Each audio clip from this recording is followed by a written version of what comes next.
Now 34 years old, and when I was 24 years old, I got into a relationship with the father of my son. So when I met him, I already had pretty much everything that I needed. Like I had a two-bedroom apartment, I had a car, my son was in daycare, I was paying for everything out of pocket, right? At the time, I was working as a recruiter at a marketing firm in St. Louis Park, Minnesota. In the beginning of the relationship, it was really, really perfect. And I really, really just kind of stressed the idea of marriage. And we talked about it a lot. And I told him, like, I have to get married. I have to get married. It's really, really important to me to have a husband. It's really important. Like, because when I was 14 years old, I prayed and asked God for a husband. He told me to wait 2 years, 2 years to put a ring on my finger.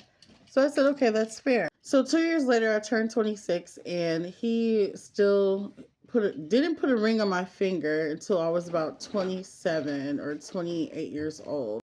Then we had a brief split, and we ended up getting back together, but we never revisited the topic of marriage.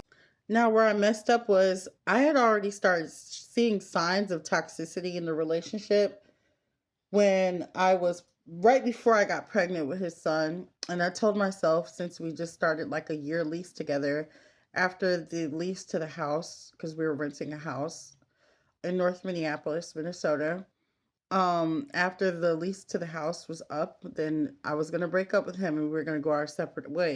Then I got pregnant with his son, and I was like, crap, I have to stay because I don't want to be a single mom of two. Life is just easier with the two-parent household when he didn't mind working.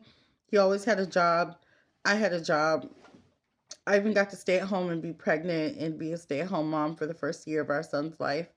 And so all things were good, but he yelled and screamed a lot, and he was narcissistic.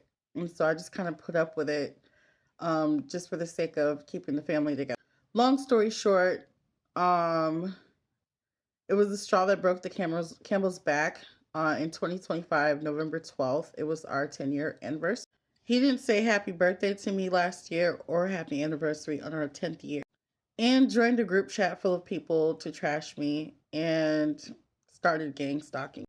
So God kind of like put an energy inside of me that forced me to leave because I was stuck on how long we had been together. So now I'm 34 years old and single. Long story short, ladies, never settle.